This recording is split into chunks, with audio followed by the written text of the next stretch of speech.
अस्सलाम वालेकुम viewers, speaker tutorial में खुश आमदीद। व्यूवर्स, जैसा कि मैंने पिछली वीडियो में डिस्कस किया था कि अगली जो वीडियो है वो थर्ड पार्टी का जो पोर्टल है उसको अनलिमिटेड डाउनलोड किस तरह से आपको अपनी यूज़र तक प्रोवाइड करना है।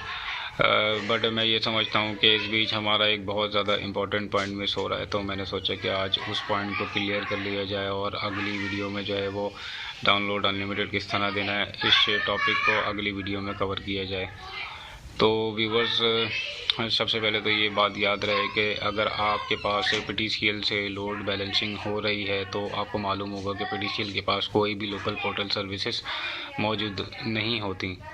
तो अगर आप PTCL से लोड बैलेंसिंग कर रहे हैं तो साथ ही उसके आपको एक सर्विस ऐसी चाहिए, उस कंपनी की, निजी कंपनी की चाहिए कि जिसके पास लोकल पोर्टल सर्विसेज मौजूद हों, ताकि लोड बैलेंसिंग हम PTCL से कर सकें और लोकल पोर्टल की सर्विसेज जो है हम निजी कंपनी की सर्विसेज से हासिल कर सकें। और अगर आपके पास लोड बैलेंसिंग यानी बैंडविड्थ ही निजी कंपनी की सर्विस से बनी हुई है तो उसमें जो है वो लोकल पोर्टल वैसे ही एक्सेस हो जाएंगे। सिर्फ़ और सिर्फ आपको अगर रूल बनाने पड़ेंगे तो वो सिर्फ आपको अनलिमिटेड डाउनलोड किस तरह देना है, सिर्फ उस चीज़ के रूल बनाने पड़ेंगे। बट आज जो हमारे पास एनवायरनमेंट है वो इस तरह का एनवायरनमेंट है कि उसके पास कोई भी निजी सर्विस की कंपनी से जो है वो लोड बैलेंसिंग नहीं हुई हुई PTCL की बैंडविड्थ वो यूज़ कर रहे हैं और लोड बैलेंसिंग करके उन्होंने बैंडविड्थ बनाई हुई है। और उनके पास जैसा कि PTCL है तो PTCL के अंदर कोई पोर्टल मौजूद नहीं होता।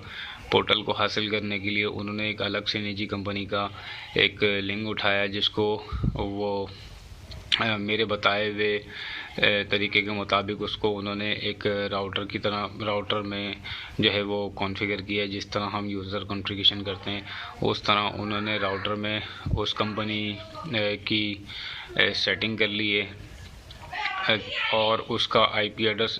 दोस्तों, आपने एक बात ज़रूर याद रखना है कि जैसे मैंने पिछली वीडियोस में भी बताया है कि राउटर का एड्रेस जो राउटर्स जो है आप लोड बैलेंसिंग में लगा रहे हो या वैन पे लगा रहे हो, इवन कि वो जस्ट पोर्टल के लिए ही क्यों ना हो, उनके एड्रेसेस आपने 01 और 11 करके नहीं रखने।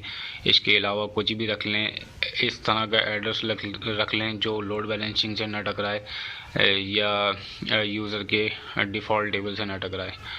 तो हमने भी कुछ ऐसा कर लिया है। सिर्फ अब इसमें मुख्तसर से रूल हैं और मुख्तसर से रूल में जो है ये हमारा जो है स्टेप जो है कंप्लीट हो जाएगा। तो आइए देखते हैं प्रैक्टिकल, चलते हैं प्रैक्टिकल की तरफ।